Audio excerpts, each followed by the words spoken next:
Well, today I welcome Colonel Douglas Macgregor, who is an expert military strategist, as well as having, I would argue, perhaps in the modern world, unique combat experience, having commanded an armored regiment in combat in Iraq, in Desert Storm, and various other things. So he's a man of great experience and great insight.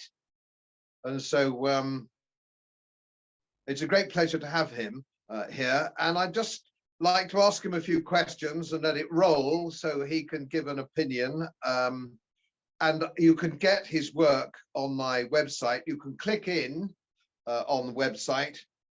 You can click in and get what he's done in the past. And he's just very recently done a sort of a trilogy on this, which goes into more depth than we'll be able to go into today, but I think you'll find it extremely enlightening, and you'll get that link on my website if you want it, and I suggest you do. Perhaps the first question I would like to ask you, Colonel, if I may, and it's I'm going to be fairly parochial here and talk about Britain a little bit on the British side of these things.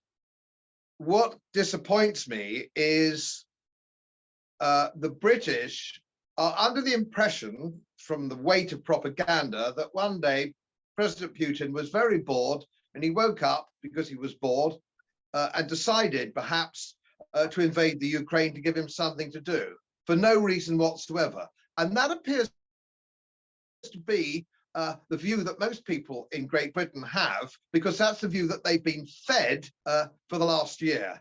It's a question really of a supine mainstream media.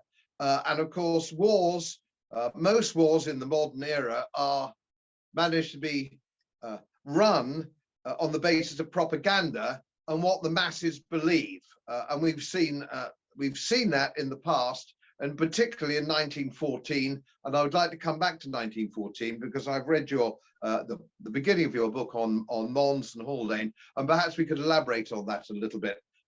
But really, it's propaganda and mainstream media, which of course is the same, I'm sure, in America. Am I right? No, I think you've summed it up reasonably well, although fortunately, there are more and more people who are skeptical of what they're hearing in the media right now. And I think that's because we've had a rather disappointing experience with the media in the past. We have been systematically misinformed in the past about various things, and people are beginning to wake up to it. So the so-called support for Ukraine or for aiding it has eroded substantially. Good. Well, I'm pleased to see that. It's we have yet to experience this winter where we are suffering from green policies. It's going to be a very cold winter. Fuel is extremely expensive now, which of course the propaganda is feeding into people that it's the war in the Ukraine, which it isn't, because green policies came much before this. This isn't something that's blown up in the last 10 months. This has been going by failed green policies, wind turbines, solar panels, getting rid of coal fire, so on and so forth, and treating carbon dioxide as a pollutant. And I think people by the halfway through this winter, will be taking a bigger interest in actually why they're freezing and why they can't afford things. And it's not the Ukraine. So I'm hoping that we will see the same phenomenon of people drawing away from this, this sort of blind support for the Ukraine. We have people putting blue and yellow flags up in their garden, people who couldn't point to the Ukraine on the map. People with no idea of military history, no idea of Russian history, no idea, frankly, about anything at all. They haven't had the benefit of a traditional education. And so they're falling for this hook, line, and sinker. And of course, this is one of the problems, because we don't have mainstream media defense correspondents, which we used to call them. And I know you were around in the days of, in our leading papers, the Daily Telegraph and the Times of London, we had people like Claire Hollingworth and John Keegan, who was the Sandhurst historian, who could actually analyze things in some depth in the newspapers and get away from this propaganda thing.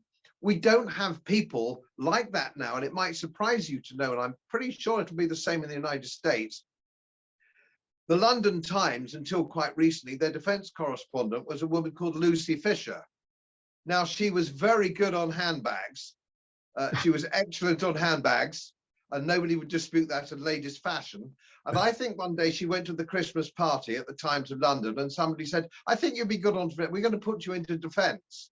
And Nick Beale at the BBC, and I've crossed swords with him, he doesn't know the difference between a colour sergeant and an able seaman. And when I crossed this on him, he said, doesn't think that's his role. He thinks his role is just to report what's actually happening, not actually take any depth of what has happened, what's happening now, and what might happen in the future. So we have very low-grade defence correspondents. And if you take out the London Times, the Daily Telegraph and BBC, Lord only knows what you're going to get from the Daily Mail and our tabloid newspapers. So nobody seems to actually be taking much notice of this. And until people get properly informed in these matters, I can't see things changing as fast as we need. Well, even more deeply concerning to me is the absence of any alternative media, particularly in Europe and in Great Britain. If you have only one source, the so-called official government source, whose narrative is embraced wholeheartedly without question by all of the local media, then how can you possibly know what's really happening? Because the government frequently has no interest in sharing the truth. I've been involved in this sort of thing over the last few years. We are very grateful that Elon Musk has invested in Twitter, but we really need much more than that. We need platforms that have been demonetized and eliminated that were sources of the truth that are now no longer available to us. So I hope that in the future we can get some more free speech oriented people with money to help bring back these free speech platforms. Right now, anyone who disagrees with the public narrative, as you know, is immediately cast as a Putin agent or a fascist or some other ridiculous remark. This is extremely unhelpful. And you're right, the people putting up the blue and yellow flags don't know what they're doing. It was a healthier environment in Great Britain when someone would have stood up and said, well, do we have any particular interest in Eastern Ukraine? And of course, in Parliament, somebody would have had dead silence because there was no commercial interest in Eastern Ukraine. I remember, well, I can't remember it, but I remember reading about it. Palmerston, who was brought into Parliament in 1864, because there were a number of hotheads in the Parliament who wanted Britain to join with the Danes in a war against Austria and Prussia. Palmerston, of course, rightly thought that was insane. And he agreed he would come and speak. And he pointed out, you can envision this very easily. He pointed out, oh, yes, we could send 150,000 men or 120,000 men, and there's no doubt that our men would give a good account of themselves. And everyone, of course, said, here, here, here, here. He said, but the question is, to what purpose? What would they achieve? How could they possibly prevail against the forces of Austria and Prussia? Nations larger, more populous, with larger armies than we have. Would we really be helping the Danes very much? Or should we instead urge the Danes to do the best they can, but to accept a peace early rather than later? So, we had people like Palmerston, Disraeli, even Gladstone could be rational on occasion. And of course, you've had Campbell Bannerman, who was a wonderful prime minister, who was publicly scorned because he apologized for putting Boer women and children into camps during the Boer War, but he did the right thing. And thankfully, as a result, the Boers in South Africa stood the course with Great Britain during World War I. I just don't see statesmen anywhere in the West today. I'm talking about statesmen, not politicians. Politicians are always in abundance, but statesmen think more clearly. They ask the hard questions. They're not simply there to propagandize for a specific purpose. Now, on our television, we have lots of general officers, retired, who come on and paint the grim picture for the Russians and keep telling everyone Ukraine is winning. In fact, the joke here is that since 24 February, this has been one long march to Ukrainian victory, which of course is absurd. Well, that's because most of these general officers are on the payroll of the defense industries and various think tanks that we privately refer to as advocacy tanks. And most of the so-called think tanks in Washington advocate for more war, more intervention, more conflict that we can involve ourselves in. So I think this is now coming to an end, frankly, because we're just about financially broken. We're talking about a $31 trillion national sovereign debt. That puts us right up there with Great Britain in 1947, when the debt to GDP ratio for Great Britain after World War II was 240%, largely thanks to us, since Franklin Roosevelt wanted to destroy the British Empire and saw running Britain into debt as a way to do that. So I think this is beginning to come to an end here. And most Americans, frankly, as you point out, don't know where Ukraine is and could care less. Americans are far more concerned about what's happening here. I imagine that will eventually happen where you are. If so, that's a good thing. But it is disturbing that this Western elite, this ruling class that we're dealing with, wants so desperately to involve us in a conflict with a major power like Russia. It's one thing to involve us in these wars of choice, these low-intensity conflicts against enemies that have no means of fighting back. I'm talking about Iraq and Afghanistan. Effectively, in military terms, it's analogous to clubbing baby seals. Well, we're not clubbing baby seals anymore. And the opponent is not incompetent. He's not weak. He's not stupid. And interestingly enough, he also doesn't really want a war with us. He wants to put an end to the threat to his country. And I'm talking about Russia in Ukraine, which we've worked tirelessly over the last 20 years to create and then launch against Russia. I often ask why, and I get confusing responses. Oh, well, they're corrupt. Well, substantial portions of our country are corrupt, and the rest of the world has problems with corruption. Well, they're bad actors. What do you mean they're bad actors? You know, you go down this list of stupid statements. Where do their strategic interests collide with ours? And in most cases, nobody can come up with an intelligent answer. It's a well-financed minority in London, New York City, and Washington that seems very interested in destroying Russia. This is now backfired. Russia is actually stronger today, financially and economically, than it was when the war began. And Russia is going to come out of this event with a much larger, more capable, and more lethal military establishment than it had at the beginning.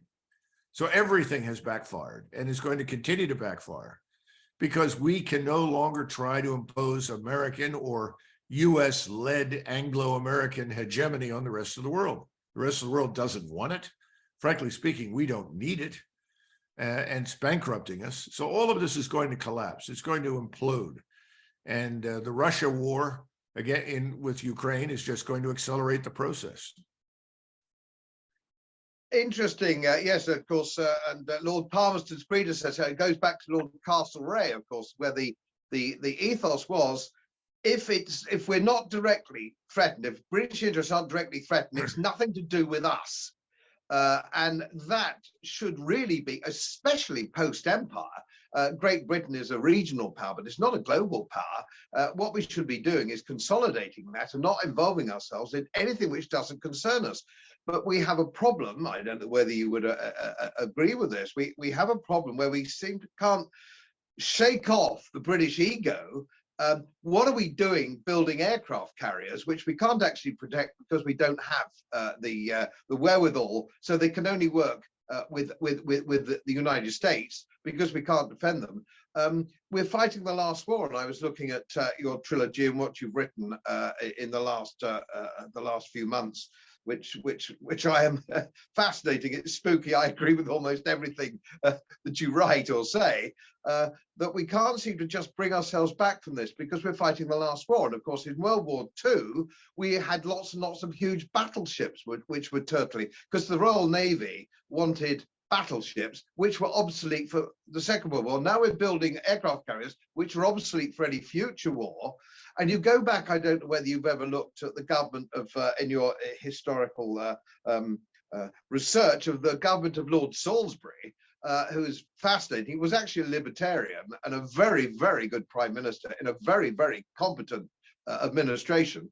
And he said the fascinating is with senior admirals is that they will always prevaricate, prevaricate, and prevaricate for years and years and years, and then eventually press the go button on something, which by that stage it's out of date or obsolete. And we haven't changed. The British haven't changed a bit. But of course, I suppose if you're an admiral, you really would love the idea of a really huge, great ship with lots of toys. It's boys and toys, isn't it? Well, a couple of things. First of all, you and we suffer from an acute case of national narcissism. That's a problem. People love to think of themselves as the center of the universe and as this invincible, invulnerable force on the world stage. The truth is we aren't, and neither are you.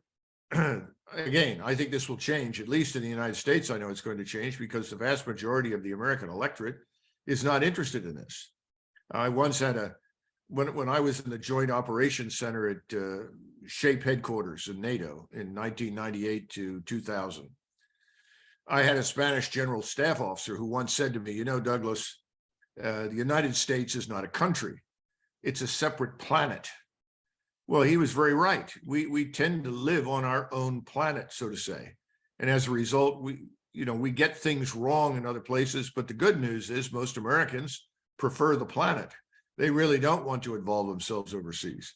So it's always been a problem of how do you get the American people involved? How do you drag them into conflict? That was true in both world wars. It was true in Vietnam, and it's true now.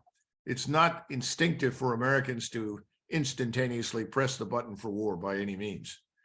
I think the other thing is in the Navy, there are really two classes of ships, submarines and targets.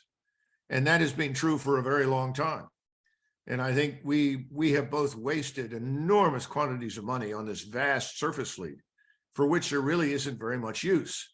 Re-examining that is critical and essential because we just can't afford to keep spending vast quantities on these aircraft carriers that, as you say, are increasingly obsolescent. Today, we talk about an aircraft carrier as useful only in permissive environments. Now stop and think about that. In other words, unless you're trying to invade Borneo, you really can't use the damn thing. Of course, why would you want to invade Borneo? That's another question. I suppose you could use it off the coast of West Africa, but why would we want to do those things?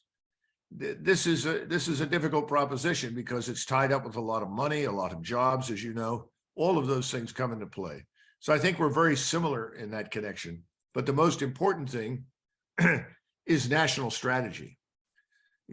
Salisbury used to say that if it were up to his generals and admirals, they would garrison everything between the planet Earth and the moon on the assumption that there was a threat up there on the moon.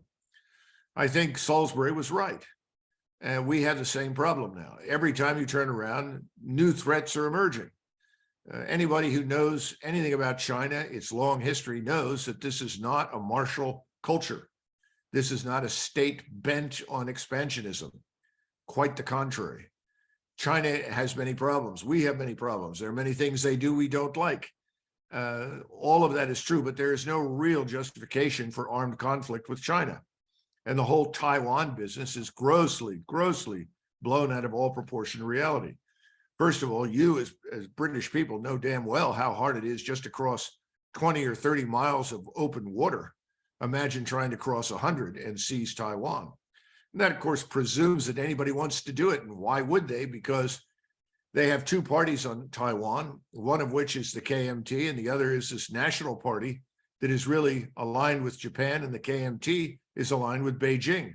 Well, I think the KMT is now winning. They just had parliamentary elections. They're roaring back into power because the people in Taiwan don't want a war. And the KMT is an advocate for reunification with China. And I think that'll probably happen on its own. And it's not, we keep depicting China as this evil totalitarian state. What we don't understand is that the model for all Chinese, whether they live in Taiwan or on the continent, is Singapore. They all want to live in something much like Singapore. Well, personally, I would be horrified to live in Singapore, but I'm not Chinese. My culture is different. My way of thinking is different. My historical experience is different, but the Chinese like the Singapore model. If more people understood that, then they would understand why there is no real reason for war with China. Russia is another entirely different animal, But how much do we really know about Russia, let alone Ukraine? I grew up with Ukrainians. I know them well. I love them. They're wonderful people. They have been weaponized by the United States and London to become a threat to Russia. If we had not done that, this war would not currently be underway. The average Ukrainian was not hot to go to war with Russia. People forget that Mr. Zelensky, who was picked by various oligarchs to win the election, actually ran on a platform of a negotiated agreement with Russia to end all further fighting. And he was overwhelmingly elected, even in the western part of Ukraine, where he had very little support, because the Ukrainians weren't interested in this war. So we once again have subverted the natural process, and we brought on this war that is doing enormous damage, not just to Ukraine, but to Europe, and by implication, long-term, to Great Britain and us, all of which is unnecessary. We don't live in 1900. We live in 2022, soon to be 2023. Our commercial interests and Russia's are not that different. So this doesn't have to happen. But again, we have a small, well-financed minority in charge, and no one will admit that this was a terrible mistake. But we're going to see in the next few weeks massive offensives by the Russians to end this war. And it's going to have a terrible impact on Ukraine. I don't know that millions of Ukrainians will ever come home again. And what remains will be wounded for decades. And all of that because we decided we wanted a war with Russia that we were convinced would harm Russia. And ultimately, Russia has not been harmed. When I was at the Royal College of Defence Studies as a student there, obviously we trained to think strategically as far as possible that we can. Incidentally, can I just ask you something which I find quite amusing? When I was at Sandhurst, we were given a definition of the difference between tactics and strategy. I think it was attributed to an American general. It might have been Patton. It's a little bit out of date now, but it still tells the story, which I've never found a better way of suggesting it to anybody, a young student, for example. And it's a little bit out of date, but bear with me if you will. It's strategy is how you get a young lady to come to the cinema with you and sit in the back seat. Tactics is what you do when you get her there. Yeah. And I've always found that a wonderful way of actually looking at it. Now, the point is with the disappearance of the British Empire, and of course we had the Indian subcontinent, where there was an implication on the northwest frontier, and the great game, of course, in that part of the world between the Russian Empire and the British Empire, all understandable at that time. And eventually, of course, we found ourselves in the war in the Crimea. Funny how that name pops up again, in the Crimean War, which did no good to anybody, which was won by the British and the French, but at vast cost to no real end at all, to support the Ottomans, which was a pretty crazy thing to do anyway. Leaving that aside, I would argue that from a strategic point of view and a strategic perception, that Russia is not a strategic enemy at all, never has been, except when it was Soviet and they were politically hostile and a strong military power. So consequently, you might argue that they weren't a strategic enemy, but they were a political enemy, which hence NATO was formed, of which I was a part, we were both part, which was a purely defensive organization and quite successful in that role. That was quite successful, that was fine. But we couldn't accept, we could not accept when the collapse of the Soviet Union came about, that NATO was totally and utterly obsolete. You don't need NATO. There is no point in NATO because Russia in itself is not a strategic enemy, certainly not to the United States. In fact, of course, it's just strategic to Great Britain. It's a strategic ally, as proved in 1914-18 and again in 1939-1945. They were, without them on the eastern border, the Second World War would not have been won. They are more of a natural ally. So I don't understand, and this comes back to mainstream media again, not having the talent in mainstream media to actually put ministers on the plot and say, what is your problem with Russia? What is your problem with the Russian Federation? What has it got to do with us? And why do you think that now they are a threat? Yeah, I would like to hear someone explain that. I haven't heard it here in Washington to my satisfaction. There's always this intention to confuse contemporary Russia, which is an Orthodox Christian state that sits on the foundation of Russian Orthodox Christian culture, with the Soviet Union. This is not the Soviet Union. It does not embrace an ideology of relentless expansion. There is no revolutionary current in the Russian mindset today. Russia simply wants to survive and do business with its neighbors in most cases. I think we've done ourselves a terrible disservice by misrepresenting Russia. And of course, you know, people will say, well, it's autocratic. It's not sufficiently democratic. Well, I could find a lot wrong with our alleged democracy here in the United States. All of our big cities are fraught with corruption. Elections are handled very poorly, have been for decades. The notion that we have free and fair elections is misleading inside these large urban areas. So I guess my problem has always been with the simple truth that if you live in a glass house, you shouldn't throw stones. We are by no means perfect. Why are we insisting that everyone else have to be perfect, or then we treat them as an enemy? This is this sick, demented globalist culture. By the way, that falls in line with your comments on climate change. If you don't accept that climate change is imminent, and if we don't bankrupt ourselves trying to quote unquote stop it, which is absurd, frankly, that somehow or another we are evil and deserve the worst. It's crazy. It's insane. We have become unbalanced in our thinking across the English-speaking world. The least reasonable people I run into today are frankly people from the English-speaking world. They have this fuzzy-headed idea that we are morally superior to everyone else. I guess we've substituted moral superiority for racial superiority. It's all nonsense. I still think it will end, but it's not going to end until the suffering and pain that we are feeling now for reasons to do with bad economic decisions come home to roost. You know, the other thing is that you and we are both maritime and aerospace powers, but primarily maritime powers. We've never been land powers for any length of time. The British made the mistake in 1914 of confusing itself over this, dragged themselves into a war they really didn't need to fight. You know, Bismarck's Germany was another good example. Bismarck chastised the second German Kaiser for sending brand new German naval combatants into the Baltic. And he said, "Why did you do that, Your Majesty?" And of course, the Kaiser's answer was, "Well, I want the Russians to know we're strong."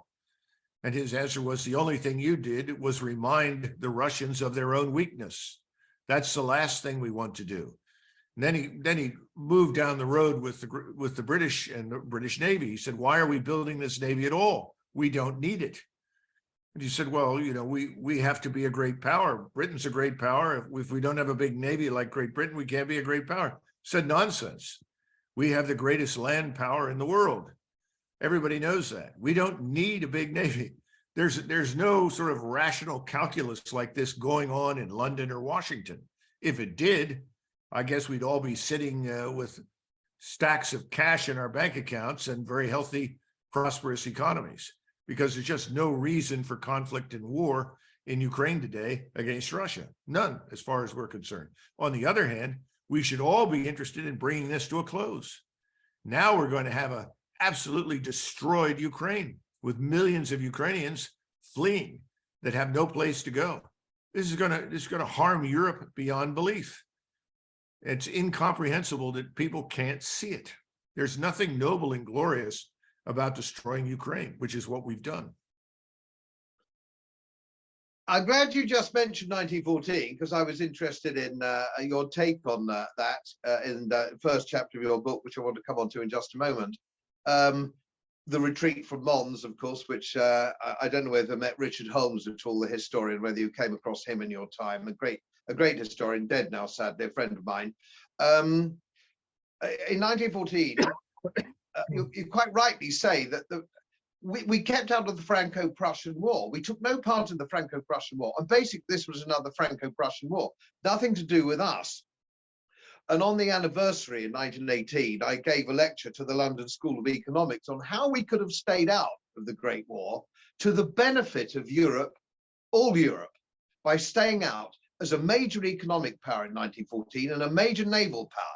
If we had stood back, let them sweat it out in the trenches, come to a conclusion in 1916 that nobody was going anywhere, and then broker a peace in London and get everybody around the table, saved millions of lives, saved Europe, saved, incidentally, as I'm sure you'll agree, the Second World War, which wasn't really a Second World War, it was part two of one war, and that wouldn't have happened, and we wouldn't have had Stalin, and we wouldn't have had Hitler, Mussolini, and all the rest of it, all the baggage that came with it.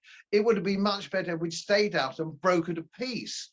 And that could have been done, and in my lecture, I won't bore you with it, but I have a transcript for anybody watching on my website who'd like to look at it. It's only about 1,500 or 2,000 words or whatever, it doesn't matter.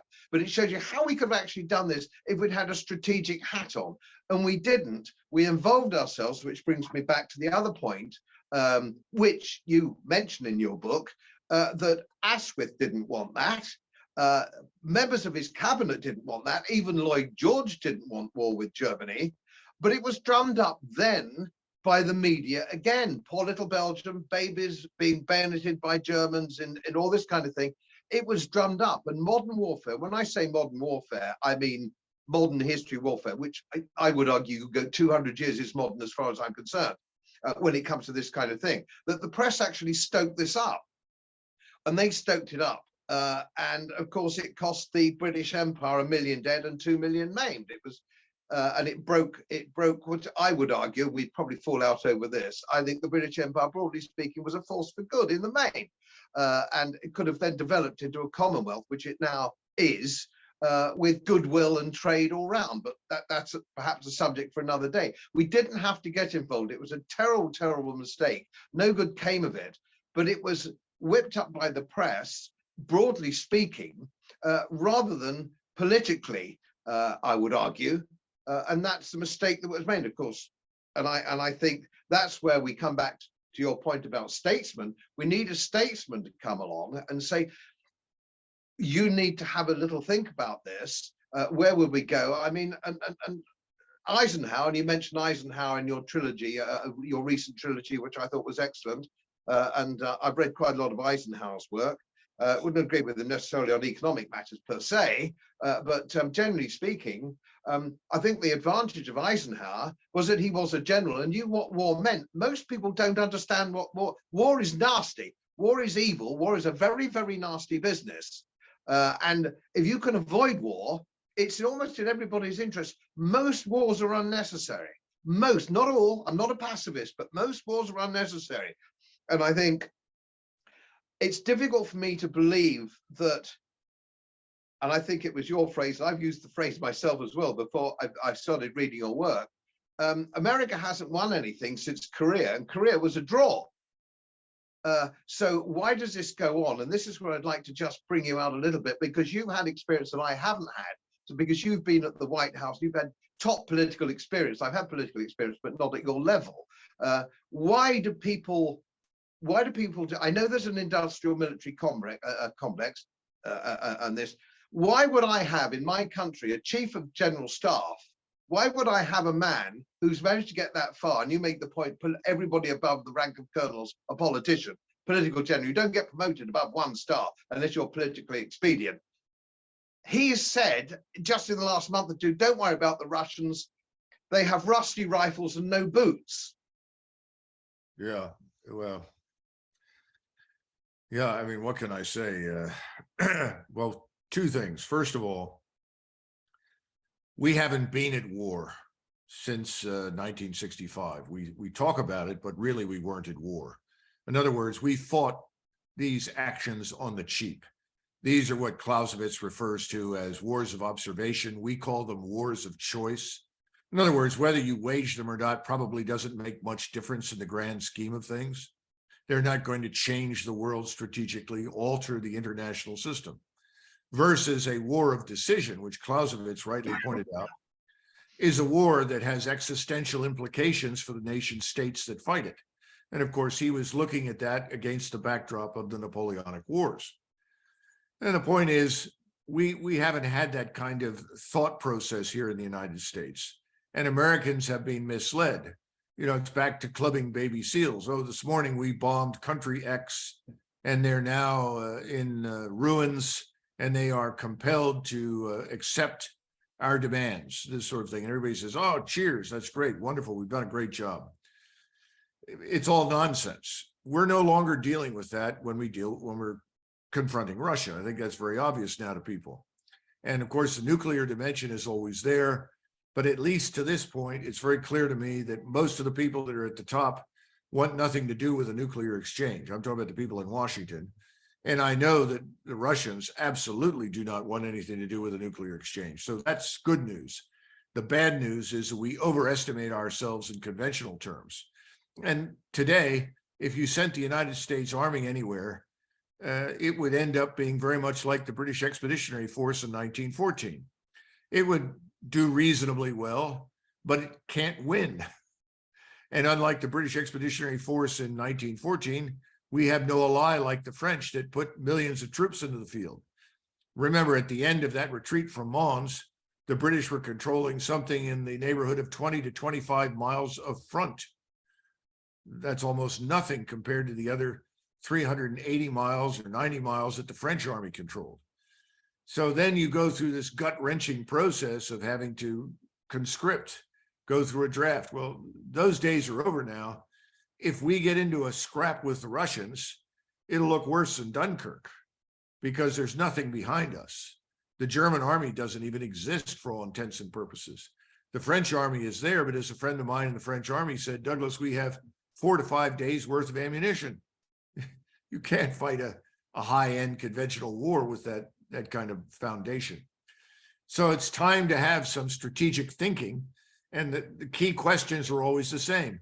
What is the purpose of what we're doing? Secondly, how do we do it? In other words, what's the method?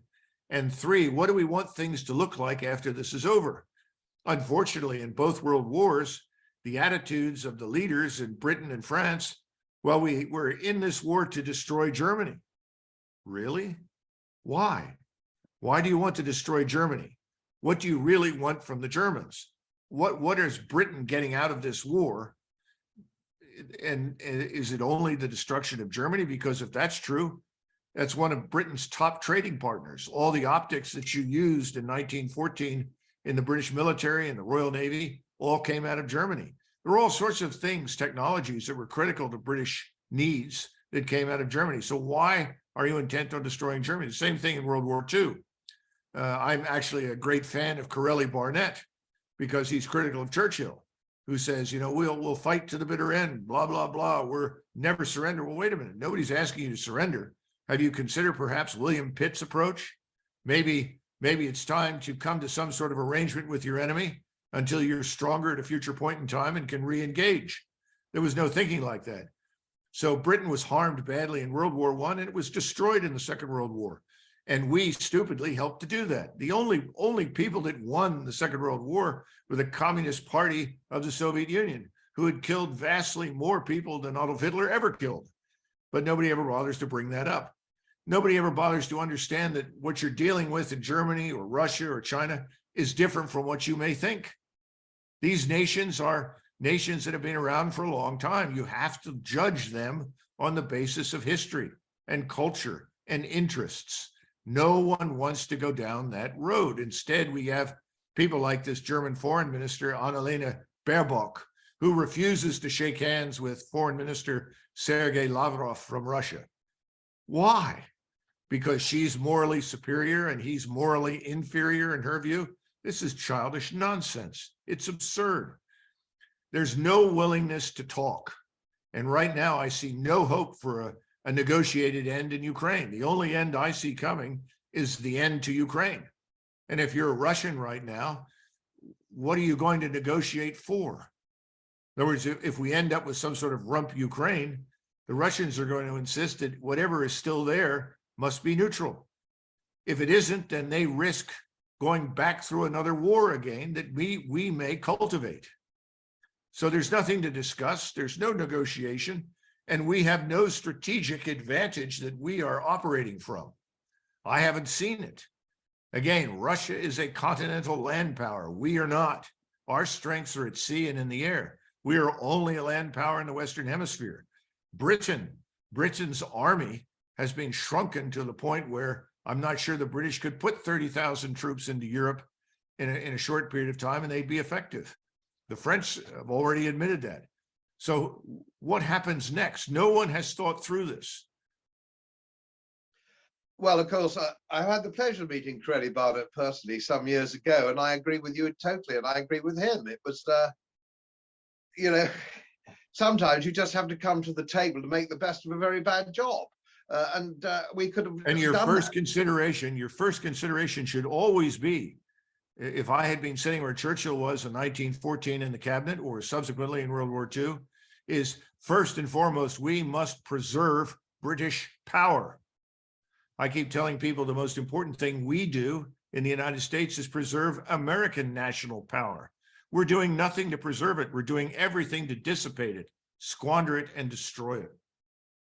Could I ask you, Colonel, we'll wind up on this. I'm very conscious of your time and your generosity of giving it. But it's important that we get your views here in England. Very important. We're not getting this in England. We're not getting it, and we must get it if we're gonna because we're already putting our nose in it.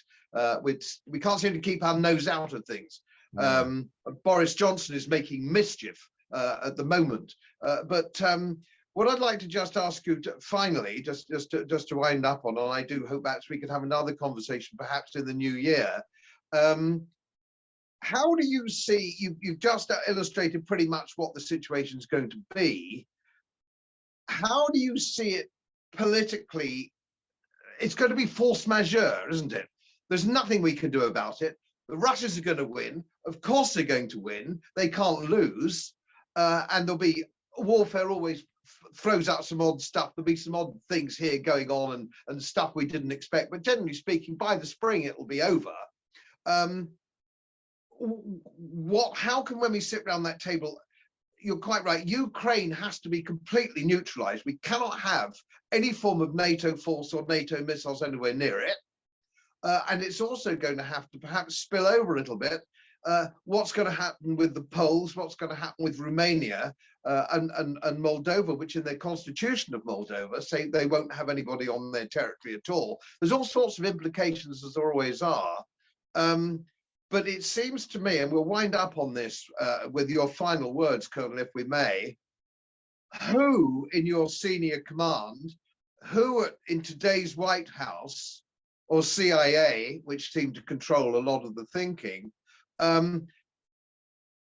is going to actually say, right, we've got to accept that we've lost. We have to accept that we've lost. Can they accept that they've lost, or are they going to just kick off another war somewhere else to satisfy the military-industrial complex? Well, to answer the first question, General Milley, who's not someone I necessarily admire, frankly, I do not, is very much a political animal.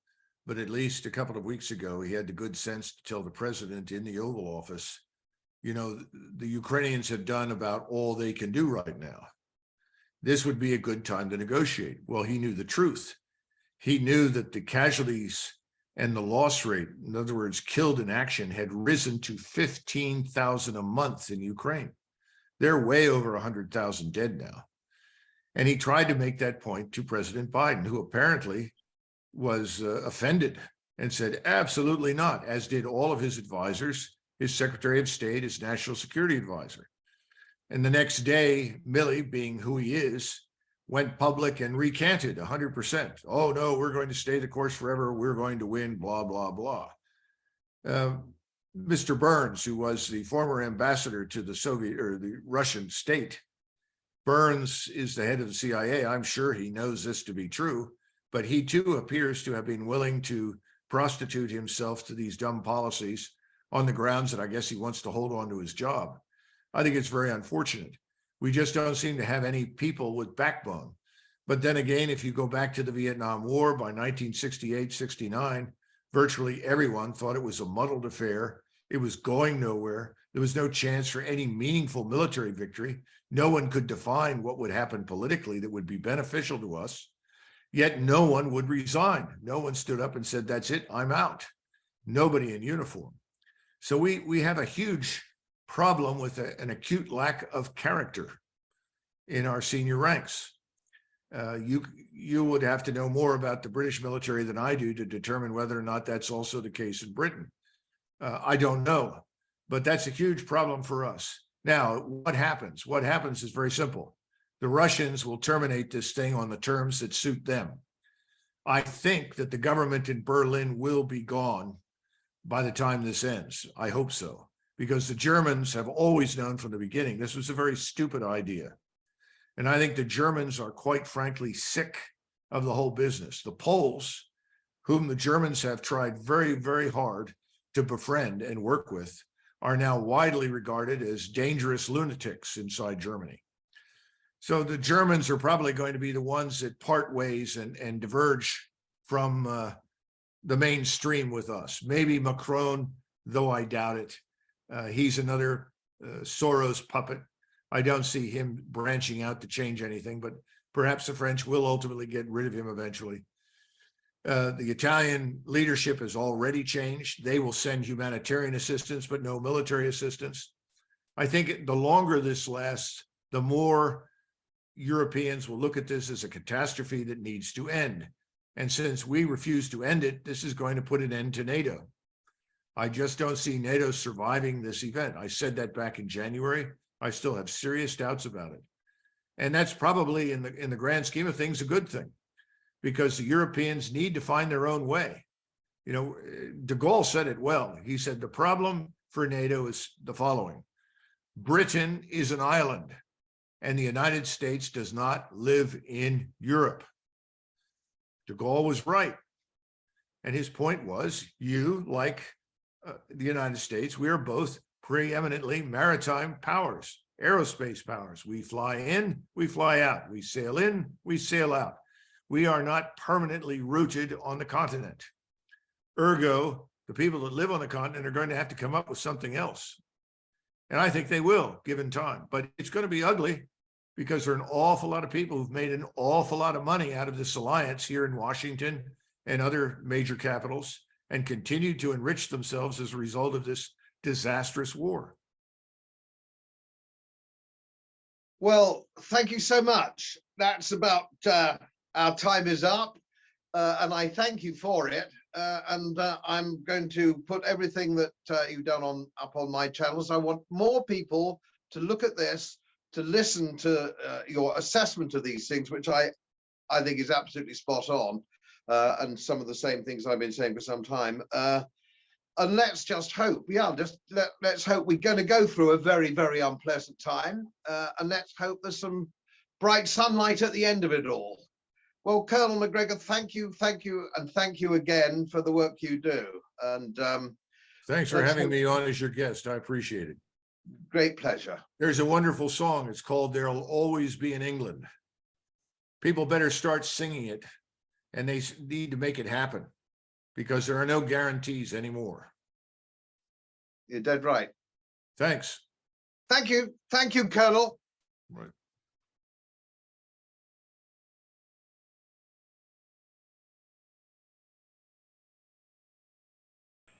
As most of you know, my work is very heavily independently research-based, and I get my information from all over the world. It would help if you press the subscribe button and the little bell next to it, because the more subscribers I have, the more likely it is that international independent research institutes will share their material with me. It's most helpful, and then of course I automatically share it with you. So, surprise, won't cost you anything. Thank you very much.